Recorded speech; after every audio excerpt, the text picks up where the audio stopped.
Good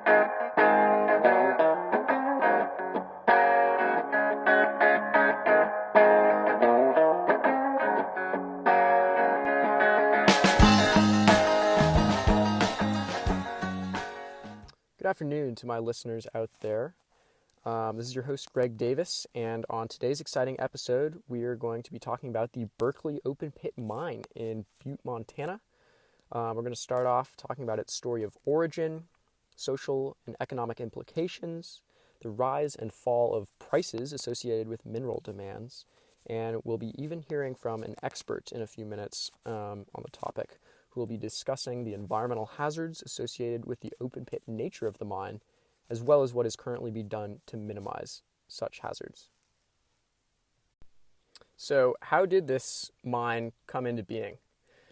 Well, let's take a step back to the early 1800s, where the town of Butte has mining operations all over, but specifically what turns into the open pit Berkeley mine started off as just any other underground mining operation of the time.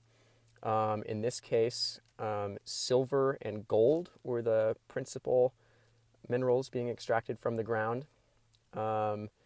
And basically this required skilled workers to be working in rugged conditions, dangerous conditions in underground tunnels for long chunks of the day. And as we'll see, from the get-go, basically, it all comes down to economics. That is the principal reason why these underground mines from back in the day have transitioned to this newer open pit style of mining here. And again, principally for economics, but there's a number of drawbacks as well with underground mining, that is. That being, it is extremely expensive. There's a need to dig tunnels, maintain those tunnels, pay these highly skilled workers who are risking their lives every minute of every hour of every day of the week in these extremely hazardous underground working conditions. And then it's also, a hazard to the surrounding city area as well, as sinkholes are caused as a result of these underground mining tunnels. But yeah, as I was saying just a second ago, the mine started off with silver and gold extracts, and then also copper comes into play here. And copper, as it turned out to be the most valuable sort of asset of the mine, and that became its principal extract. Especially as towards the turn of the century, as we're getting into the early 1900s, there's an electricity boom that requires copper for technological nuances, and Butte is a big supplier at the time to meet those growing demands. And so in Butte's heyday, the price of labor is quite cheap, and the prices for copper are quite high. And there's labor movements that virtually sweep across the country. Again, to reiterate, the jobs of these miners were very dangerous, and they were wanting better working conditions. And Butte actually had martial law through World War I and actually into 1921. And this was just as a result of the extreme need for copper for World War I and the war effort in general. Towards the end of the war, these copper prices are gradually declining. There's the Great Depression again. The population of Butte is also sort of going down as well, and as a result, it is harder to find these skilled workers that are willing to work in these underground mining conditions. And as a result, labor prices keep going up because workers are demanding more pay and there's just fewer of them. And so it ultimately becomes far too expensive to keep running these underground mines. And so by 1955, actually, that's when they decide that they're going to start the Berkeley open pit mine. And so they need to get the town on board.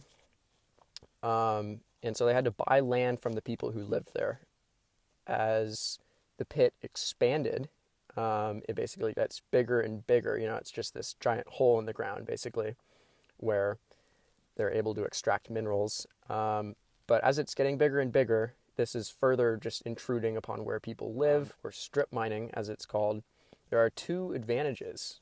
One, it is extremely efficient, and two, it is safer. With the efficiency aspect here, open pit mining requires the use of giant machinery. So picture trucks with wheels perhaps 20 feet in diameter. And there's really less of a need for highly skilled workers that are capable of extracting metals from an actual wall. You don't have to pay a machine a salary, so it's just more economically feasible. Going back to safety, in open pit style of mining, there's really no advent of a tunnel collapsing on workers, which is a huge plus. But there are landslides, and that could be slightly worrisome. However, it is worth noting that very few people have actually been hurt and or killed since the pit's opening. But again, to reiterate, it all comes down to cost. What is the most economically feasible for the company running the mining operations? From the 1800s up until World War I, copper prices are relatively high. And during this time frame as well, to be fair, there's an overall sort of decrease in price trend.